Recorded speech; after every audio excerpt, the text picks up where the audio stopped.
ನಮಸ್ಕಾರ ಎಲ್ರಿಗೂ. ಈಗಿನ ಸೋಷಿಯಲ್ ಮೀಡಿಯಾದಲ್ಲಿ ಅಥವಾ ನ್ಯೂಸ್ ಚಾನೆಲ್ಗಳಲ್ಲಿ ಈ ಒಂದು ಪ್ರಕರಣವನ್ನ ನೋಡಿರ್ತೀರಿ. ಅದೇ ಪ್ರಕರಣದ ಬಗ್ಗೆ ನಾನಿವತ್ತು ಮಾತಾಡ್ತಾ ಇದ್ದೀನಿ.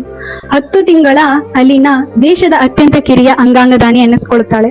ಇನ್ನೂ ಅಂಬೆಗಾಲು ಕೂಡ ಸರಿಯಾಗಿ ಇಡಕ್ಕೆ ಬರದಂತ ಒಂದು ಕಂದಮ್ಮ ಅಂಗಾಂಗ ದಾನ ಮಾಡುತ್ತಂದ್ರೆ ಆ ಒಂದ್ ಮಗು ದೇವರ ಮಗು ಅಂತಾನೆ ಹೇಳ್ಬೋದು. ಈ ಪ್ರಕರಣ ನಡೆದಿರೋದು ಬೇರೆ ಎಲ್ಲೂ ಅಲ್ಲ, ಪಕ್ಕದ ರಾಜ್ಯ ಆದಂತ ಕೇರಳದಲ್ಲೇ.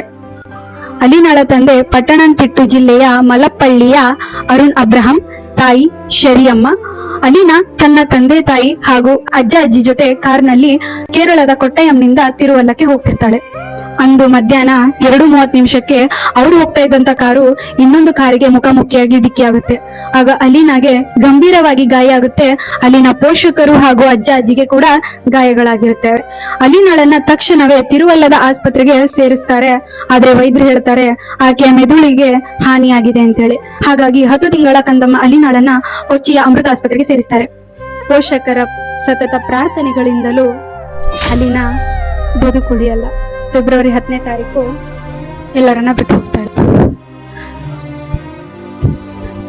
10 ತಿಂಗಳ ಕಂದಮ್ಮ ಅಲಿನಾ ತಾನು ಬದುಕುಳಿಯದಿದ್ದರೂ ಬದುಕಿದ್ದವರಿಗೆ ತನ್ನ ಅಂಗಾಂಗಗಳನ್ನ ದಾನ ಮಾಡಿದಾಳೆ. ಅಲಿನಾಳನ್ನ ಕಳೆದುಕೊಂಡಂತ ತಂದೆ ತಾಯಿಗೆ ಆದಂತ ನೋವು ಅವ್ರಿಗಷ್ಟೇ ಗೊತ್ತಿರುತ್ತೆ. ಆ ಹೃದಯ ಭಾರವಾಗಿದ್ರು, ಮನಸ್ಸು ಒಡೆದೋಗಿದ್ರು. ಅಲಿನಾಳ ಮರಣದ ನಂತರ ಆಕೆಯ ಅಂಗಾಂಗಗಳನ್ನ ದಾನ ಮಾಡೋಕೆ ಅವಕಾಶ ಮಾಡಿಕೊಟ್ಟಿದ್ದು ಆಕೆಯ ತಂದೆ ತಾಯಿ. ಈ ಒಂದು ನಿರ್ಧಾರಕ್ಕೆ ಮೆಚ್ಚುಗೆಯನ್ನು ವ್ಯಕ್ತಪಡಿಸಲೇಬೇಕು.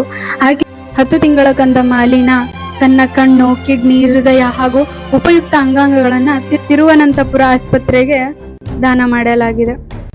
ಅಲಿನಾ ವಯಸ್ಸಿನಲ್ಲಿ 10 ತಿಂಗಳ ಕಂದಮ್ಮ ಆಗಿದ್ರು ಕೂಡ ಎಲ್ಲರಿಗೂ ಕೂಡ ಆದರ್ಶ ಆಗಿ ಹೋಗಿದ್ದಾಳೆ.